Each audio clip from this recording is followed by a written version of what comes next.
24/11/2024 மதுரையில் நடைபெற்று கொண்டிருக்கும் தேசிய தௌஹீத் கூட்டமைப்பின் 3வது மாநில பொதுக்குழுவில் நிறைவேற்றப்பட்ட தீர்மானங்கள். இறைவனால் மன்னிக்கப்படாத குற்றமான அல்லாஹுக்கு இணை வைத்தல் எனும் ஷிர்கில் இருந்து, நபிகளாரின் வழிகாட்டுதல் இன்றி மார்க்கத்தில் மனோ இச்சைப்படி புகுதப்பட்ட பிதஅத்களில் இருந்தும் முஸ்லிம் சமுதாயம் முற்றிலுமாக விலகி வகி மட்டுமே மார்க்கம் என்கிற அடிப்படையில் குர்ஆன் ஹதீஸ் வழிகாட்டுதலின்படி தங்களுடைய வாழ்வியலை அமைத்து கொண்டு இம்மை மறுமையில் வெற்றி பெற வேண்டுமென அனைவரையும் NTF அன்போடு கேட்டுக்கொள்கிறது. நாதியற்று நாடற்று திரிந்த யூதர்களுக்கு அடைக்கலமும் ஆதரவும் தந்த பாலஸ்தீன் மக்களுக்கு துரோகம் இழைத்து அவர்களுடைய சொந்த மண்ணை ஆக்கிரமித்தது மட்டுமல்லாமல் அவர்கள் மீது மனிதாபிமானமற்ற முறையில் மாபெரும் இனப்படுகொலையை நிறைவேற்றி கொண்டிருக்கும் இஸ்ரேலிய லியோனிசத்துகளையும் அவர்களுக்கு ஆயுதங்களும் ஆதரவும் தந்து கொண்டிருக்கும் அமெரிக்கா உட்பட மேற்கத்திய நாடுகளையும் தேசிய தௌஹீத் கூட்டமைப்பு வன்மையாக கண்டிக்கிறது. அண்டை அரபு தேசங்களால் கைவிடப்பட்ட நிலையிலும் அல்லாஹ்வின் மீது முழு நம்பிக்கை வைத்து தாய் நாட்டை மீட்டெடுக்க போராடி கொண்டிருக்கும் பாலஸ்தீன் அரசுக்கும் அதன் படை வீரர்களுக்கும் பாராட்டுதலை தெரிவிப்பதோடு அவர்களுடைய அளப்பரிய தியாகங்களை அல்லாஹ் பொருந்தி கொள்ள வேண்டும் எனவும் அநீதி இழைக்கப்பட்ட பாலஸ்தீனியர்களுக்கு முழுமையான வெற்றியும் நிம்மதியான வாழ்க்கையையும் விரைவாக கிடைத்திட வேண்டுமென தவறாது பிரார்த்திக்க வேண்டும் என அனைவரையும் தேசிய தௌஹீத் கூட்டமைப்பு கேட்டுக்கொள்கிறது. கண் முன்னே சமுதாயம் அழிக்கப்பட்டு கொண்டிருப்பதை காண சகிக்காமல் மனிதாபிமான அடிப்படையில் அப்பாவி பாலஸ்தீனுக்கு ஆதரவாக ஆக்கிரமிப்பு இஸ்ரேலுக்கு எதிராக களத்தில் நிற்கும் ஈரான் அரசுக்கும் பிற போராளிகளுக்கும் நன்றியையும் பாராட்டுதலையும் தேசிய தௌஹீத் கூட்டமைப்பு தெரிவித்துக் கொள்கிறது.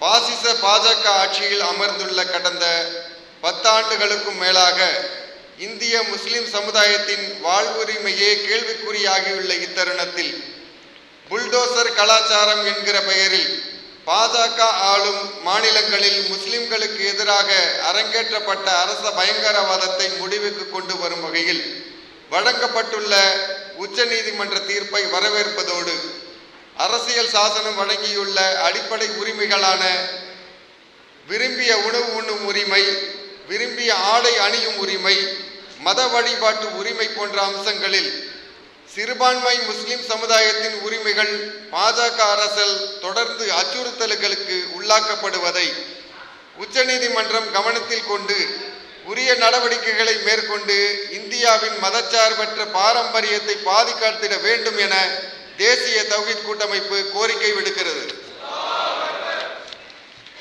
இந்திய சுதந்திரத்திற்காக அனைத்தையும் தியாகம் செய்த இந்திய முஸ்லிம் சமுதாயம் இன்று மிக பின்தங்கியுள்ளதை நீதிபதி சச்சார் கமிட்டி, ரங்கநாத் மிஸ்ரா கமிஷன் ஆகியவை தரவுகளின் அடிப்படையில் நிறுவிய போதும் அந்த கமிட்டிகள் பரிந்துரைத்த இடஒதுக்கீடு இன்னும் வழங்கப்படாமல் இந்த சமுதாயம் தொடர்ந்து ஏமாற்றப்பட்டு வருகிறது.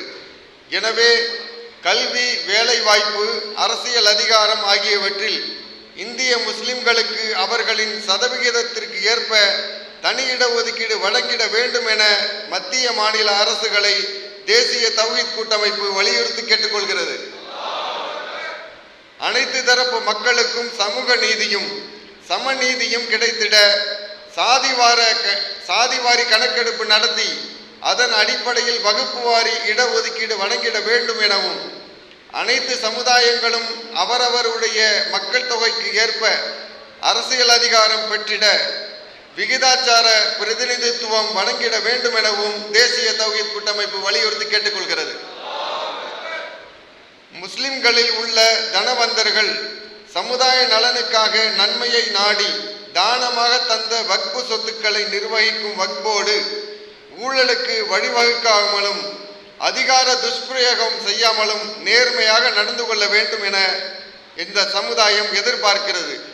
அதேவேளை முஸ்லிம்களால் மட்டுமே பங்களிப்பு செய்யப்பட்டுள்ள வக்பு சொத்துக்களை கபலீகரம் செய்யும் கள்ளத்தனமான உள்நோக்கத்தோடு இன்றைய பாசிச பாஜக அரசு கொண்டு வரும் வக்ஃபு திருத்த மசோதாவை வன்மையாக கண்டிப்பதோடு எங்களுடைய உள் விவகாரங்களில் தலையிட வேண்டாம் என அரசுக்கு தேசிய தௌஹீத் கூட்டமைப்பு எச்சரிக்கை விடுக்கிறது. சர்வதேச சமூகத்தில் இந்தியாவின் பெருமைகளில் ஒன்று இது உலகில் மிகப்பெரிய ஜனநாயக நாடு என்பது. மக்களின் உணர்வுகளுக்கு ஏற்ப ஆட்சி அமைவதே மக்களாட்சி தத்துவம். ஆனால் தற்போதைய பாஜக ஒன்றிய அரசு தனக்கு கைப்பாவையான ஒரு தேர்தல் கமிஷனை வைத்துக்கொண்டு இவிஎம் என்னும் வாக்குச்சீட்டு இயந்திரத்தில் தில்லுமுள்ளு செய்து கள்ளத்தனமாக ஆட்சியை பிடித்து வருகிறது. இதனால் தேர்தல் என்பதே ஒரு தேவையற்ற கேலிக்கூத்து ஆகிவிட்டது. கடந்த கால தேர்தல்களில் நடைபெற்ற திருட்டுத்தனங்களை ஆதாரபூர்வமாக நீதிமன்றங்களில் சமர்ப்பித்தும் எந்த பலனும் இல்லை. இந்நிலை தொடர்வது இந்திய ஜனநாயகத்திற்கு பேரழிவை தருவதோடு நாடு சர்வாதிகார பிடியில் சிக்கி மீள முடியாத சீரழிவை சந்திக்க வேண்டி வரும். எனவே இவிஎம் உடனடியாக தடை செய்யப்பட்டு வாக்குச்சீட்டு முறை மீண்டும் கொண்டு வரப்பட வேண்டும். அல்லது அனைத்து இவிஎம் இயந்திரங்களுடன் விவிபேட் இணைக்கப்பட்டு இவிஎம் எண்ணிக்கையோடு விவிபேட் ஒப்புகை சீட்டு எண்ணிக்கையையும் ஒப்பிட்டு சரிபார்த்த பிறகு தேர்தல் முடிவுகளை அறிவிக்க வேண்டும். ஜனநாயக மீட்புக்காக மாபெரும் மக்கள் இயக்கம் நாடெங்கும் தொடங்கப்பட வேண்டும்.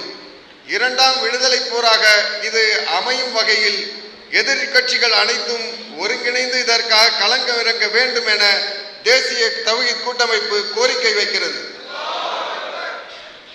கடந்த சட்டமன்ற தேர்தல் மற்றும் அதற்கு அடுத்து நடந்த நாடாளுமன்ற தேர்தல் என இரண்டிலும் முஸ்லிம் சமுதாயத்தின் வாக்குகளை ஒட்டுமொத்தமாக பெற்று பெரும் வெற்றி பெற்ற திமுக அரசு அதன் பிறகு முஸ்லிம் சமுதாயத்தின் ஜீவாதார பிரச்சனைகளில் போதிய கவனம் செலுத்தாமல் மெத்தன போக்கோடு செயல்படுவதை கவலையோடு சுட்டிக்காட்டுவதோடு நீண்டகால சிறைவாசிகளை நிரந்தரமாக விடுதலை செய்தல் போன்ற விஷயங்களில் கவனம் செலுத்திட வேண்டும் என தமிழ்நாடு அரசை தேசிய தௌஹீத் கூட்டமைப்பு வலியுறுத்தி கேட்டுக்கொள்கிறது.